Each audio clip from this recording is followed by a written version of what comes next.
Assalamualaikum, selamat datang kembali di Guru Gembel Channel. Sekarang kita akan berbicara tentang salah satu tema yang sangat-sangat tabu yang biasanya tidak mau dibahas di Indonesia. Kita akan berbicara tentang bentuk negara. Apakah bentuk negara Indonesia itu lebih relevan kesatuan atau federasi? Saya sih secara pribadi berpandangan bahwa yang lebih relevan itu adalah bentuk negara federasi. Alasannya, argumentasinya nanti akan kita bahas, tetapi intinya di pembukaan ini saya ingin sampaikan bahwa Indonesia ternyata adalah satu-satunya negara multikultural dan multi etnis di seluruh dunia yang menerapkan bentuk negara kesatuan. Kita menemukan misalkan Amerika, Australia, India, atau negara-negara yang multi etnis yang lainnya menerapkan federasi. Alasan yang paling utama biasanya adalah karena untuk bisa mengakomodasi perbedaan yang ada di dalamnya, maka bentuk negara pun harus disesuaikan dengan bentuk negara yang bisa memuat perbedaan-perbedaan itu. Lagi pula, sejauh yang saya ketahui, sistem atau bentuk negara kesatuan yang kita anut selama ini hampir dan telah mengikis beberapa keberagamaan dan kekayaan budaya yang ada di Indonesia. Maka dari itu, ayo kita bahas.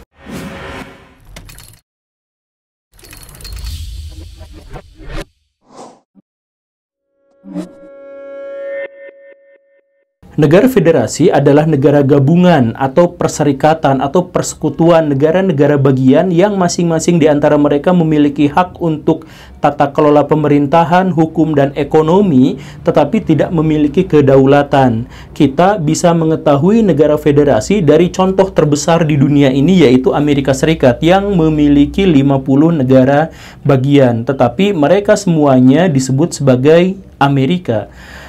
Selain Amerika Serikat, yang dekat-dekat pun kita mengetahui ada Malaysia dan Australia yang keduanya menjadi negara federasi. Apa alasan Malaysia memilih menjadi negara federasi? Karena di masa lampau mereka adalah kerajaan-kerajaan yang bersatu gara-gara penjajahan Inggris. Nah, kerajaan-kerajaan yang dimaksud itu kemudian diakomodasi menjadi bentuk federasi seperti yang kita kenal sekarang. Sedangkan Australia memiliki alasan yang lain. Australia tidak terkait dengan kerajaan-kerajaan di masa lampau, tetapi mereka wilayahnya sangat luas, sehingga untuk efisiensi dan efektivitas pemerintahan, maka mereka harus memecah pulau itu menjadi beberapa negara bagian. Nah, jika dilihat dari situ, kita mengetahui bahwa alasan-alasan satu negara untuk menjadi negara federasi itu biasanya adalah karena multikultural historisnya atau karena wilayahnya yang terlalu luas. Dan Indonesia tentu saja adalah negara yang memiliki seluruh alasan untuk menjadi negara federasi. Kita wilayahnya sangat luas, kemudian terpecah-pecah oleh pulau-pulau dan pegunungan, dan kemudian kita juga multikultural, multi etnis yang terdiri dari begitu banyak bangsa dan bahasa. Nah, tetapi kenapa Indonesia justru malah memilih negara kesatuan? Saya setidaknya menemukan ada dua alasan kenapa Indonesia diputuskan untuk menjadi negara kesatuan. Yang pertama adalah justru karena orang-orang Indonesia pada masa lampau tidak memiliki motif yang kuat, tidak memiliki alat perekat yang kuat untuk mempersatukan bangsa ini. Bangsa ini bersatu menjadi bentuk seperti yang kita kenal sekarang itu karena satu alasan sederhana, karena kita dijajah oleh bangsa yang sama. Itu saja. Bangsa kita berbeda, suku kita berbeda, bahasa kita berbeda, ciri-ciri fisik kita berbeda. Apa yang membuat kita nampak seperti bersatu seperti yang kita kenal sekarang adalah karena penjajah Belanda yang sayangnya justru malah kita benci hari ini atau diajarkan kebencian terhadap Belanda di kurikulum kita hari ini. Nah, kalau kita mau menelisik di masa lampau, mungkin saja bahwa bentuk negara Indonesia itu tidak seperti yang kita kenal sekarang, tetapi mungkin saja berbentuk Nusantara Raya. Salah seorang sejarawan Barat terkemuka menyebutkan bahwa wilayah Indonesia itu atau wilayah Nusantara itu memiliki batas-batas yang paling jelas di seluruh dunia. Tetapi batas-batas itu semestinya terlihat bukan dalam kacamata politik yang kita kenal sekarang.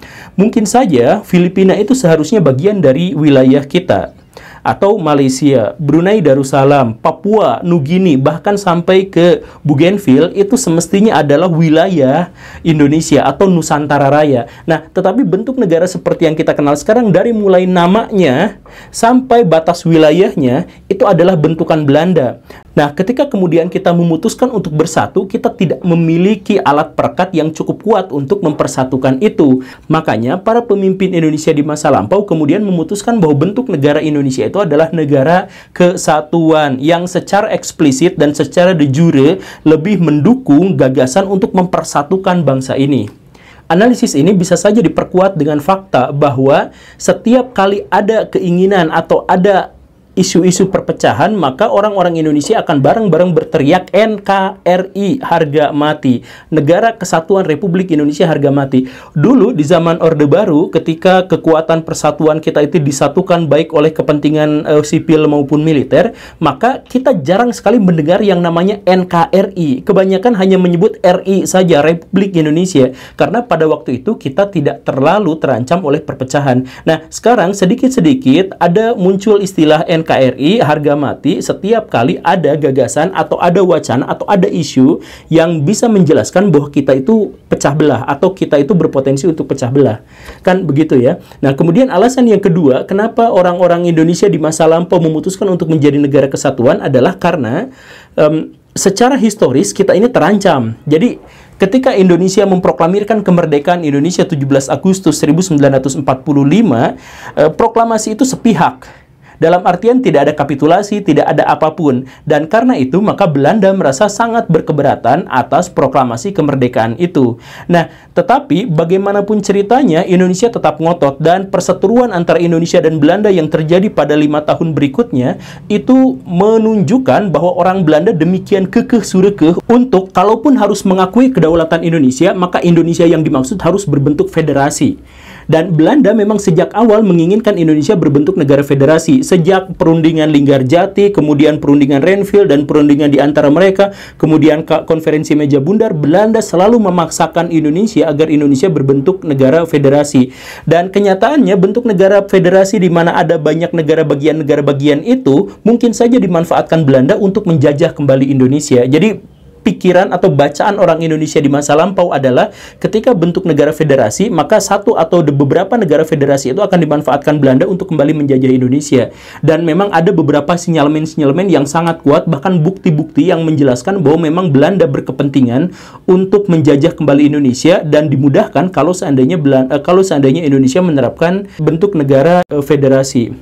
Nah, demi mengantisipasi agenda terselubung Belanda itu, maka pemerintahan Indonesia kemudian menciptakan satu tandingan yang lebih kuat agar Indonesia tetap menjadi negara kesatuan. Bahkan Muhammad Hatta yang sesungguhnya sangat cenderung untuk menjadi negara federasi, akhirnya mengalah dan turut memperjuangkan Indonesia sebagai negara kesatuan.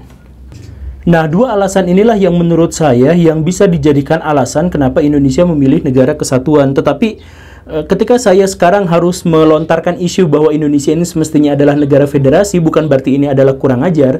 Yang saya ketahui adalah bahwa bentuk negara itu, mau federasi ataupun kesatuan, itu tergantung kebutuhan, bukan hal yang sakral. Itu profan biasa saja, tidak ada masalah.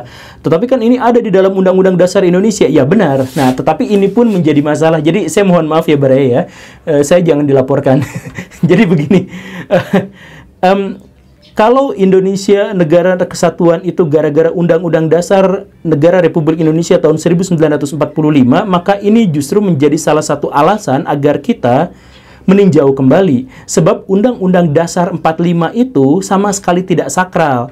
Pemimpin-pemimpin Indonesia ketika membuat Undang-Undang Dasar 45 itu bukan benar-benar untuk dipakai, tapi sekedar formalitas untuk mencapai persyaratan berdirinya sebuah negara. Bahkan pemimpin-pemimpin Indonesia sejak awal mengkhianati Undang-Undang Dasar 1945. Misalkan beberapa hari setelah Indonesia merdeka, Indonesia mengangkat Perdana Menteri Syahrir, kemudian Amir, kemudian Hatta. Ini kenapa seperti ini? Padahal di Undang-Undang Dasar Indonesia tahun 45 itu disebutkan bahwa pemimpin Indonesia itu presiden. Tapi kenapa harus ada Perdana Menteri? Ya, karena memang banyak tuntutan pada waktu itu. Tetapi intinya, kenapa pemerintah kita pada waktu itu begitu mudahnya melangkahi Undang-Undang Dasar Negara Republik Indonesia tahun 45? Itu karena bahwa undang-undang itu adalah undang-undang yang dibuat sekedar untuk sementara saja pada waktu itu. Dan ini terbukti pula bahwa setelah tahun 50 kita mengenal yang namanya Undang-Undang Dasar Sementara tahun 1950.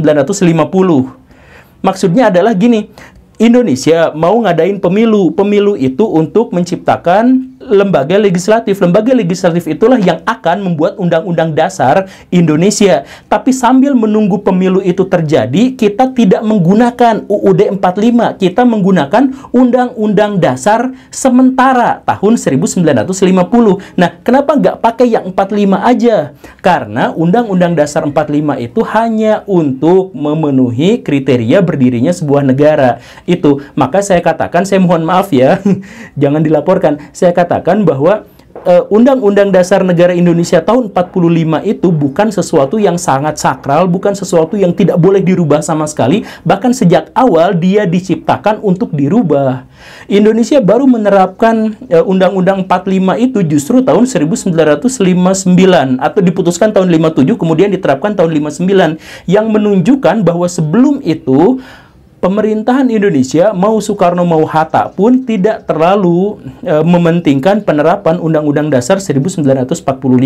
Kita menerapkan penerapan Undang-Undang Dasar 1945 itu karena konstituante atau lembaga legislasi yang seharusnya menciptakan undang-undang baru itu malah mentok rebutan soal intensitas keikutcampuran formalitas agama dalam kehidupan bernegara. Kan seperti itu. Makanya ketika reformasi terjadi di Indonesia beberapa puluh tahun kemarin itu, banyak di antara orang-orang di Indonesia yang memutuskan, yang menginginkan untuk amandemen terhadap UUD 45. Kenapa seperti itu? Karena UUD 45 itu tidak sakral, sesuai kebutuhan saja sesungguhnya. Jadi bisa diamandemen, bisa diganti, disesuaikan dengan kebutuhan kehidupan berbangsa dan bernegara yang terus-terusan harus diupdate. Nah, maksud saya adalah begini Baraya, kalau landasan Indonesia sekarang menjadi negara kesatuan adalah Undang-Undang Dasar 1945, maka mari kita bicarakan, mari kita diskusikan, itu bukan sesuatu yang sakral, bisa saja kita rubah, karena negara federasi itu menurut saya pribadi, berdasarkan pikiran saya sendiri, itu lebih relevan daripada bentuk negara kesatuan. Coba Baraya misal berpikir sekarang, orang-orang Aceh itu sangat menginginkan legalisasi agama dalam kehidupan bernegara mereka. Tetapi mereka berbenturan dengan kepentingan politik atau identitas politik nasional bahwa kita adalah negara hukum, bernegara dalam tanda kutip negara sekuler yang tidak melibatkan agama secara terang-terangan dan terus-terusan. Misalkan seperti itu. Kemudian orang-orang Bali itu sangat berbeda juga dengan orang-orang Sunda. Orang Jawa itu berbeda dengan orang Sulawesi dan sebagainya. Nah, perbedaan-perbedaan seperti itu bukan hanya harus diakomodasi, tetapi harus didukung. Dan dukungan-dukungan itu akan sangat sulit kalau kita menerapkan negara kesatuan. Karena negara kesatuan pasti akan memiliki standar yang juga satu. Misalkan, kita ketahui sekarang baju nasional Indonesia adalah batik. Kan ya walaupun batik memang juga ditemukan di banyak wilayah di Nusantara, tetapi kalau seandainya kita menerapkan federasi, kita tidak harus memiliki baju nasional seperti itu. Biarkan setiap suku bangsa di Indonesia, biarkan setiap bahasa, setiap adat memiliki bajunya masing-masing. Federasi itu setiap daerah yang memiliki ciri-ciri khas tertentu memiliki kewenangan penuh untuk mengatur diri dia sendiri, mengatur dirinya sendiri walaupun tidak memiliki kedaulatan. Kan lebih enak, saya pikir ya, lebih enak seperti itu. Lagi pula ini bentuk negara federasi ini lebih cocok untuk bisa menahan perpecahan. Karena setahu saya bentuk negara federasi itu lebih susah pecah belah daripada bentuk negara kesatuan. Misal begini Baraya, sekarang di Papua itu sedang terjadi bentrokan antara orang-orang yang ingin melepaskan diri dari Indonesia melawan orang yang ingin mempersatukan Papua tetap ada dalam wilayah Indonesia. Nah, seandainya bentuk negaranya adalah federasi, kemudian yang berperang melawan orang-orang itu adalah pasukan federal orang Papua asli, mungkin orang-orang Papua yang jadi tentara yang melawan KBB itu lebih memiliki kedekatan hati, lebih memiliki kedekatan emosional. Sehingga pertempuran itu mungkin saja bisa diselesaikan dengan lebih baik, lebih singkat, dan tanpa pertumpahan darah berlebihan. Dan bentuk negara federasi itu lebih memungkinkan terjadinya perdamaian daripada bentuk negara kesatuan di mana tentara-tentara yang menyerang KBB itu adalah tentara-tentara yang kebanyakan tidak berasal dari Papua.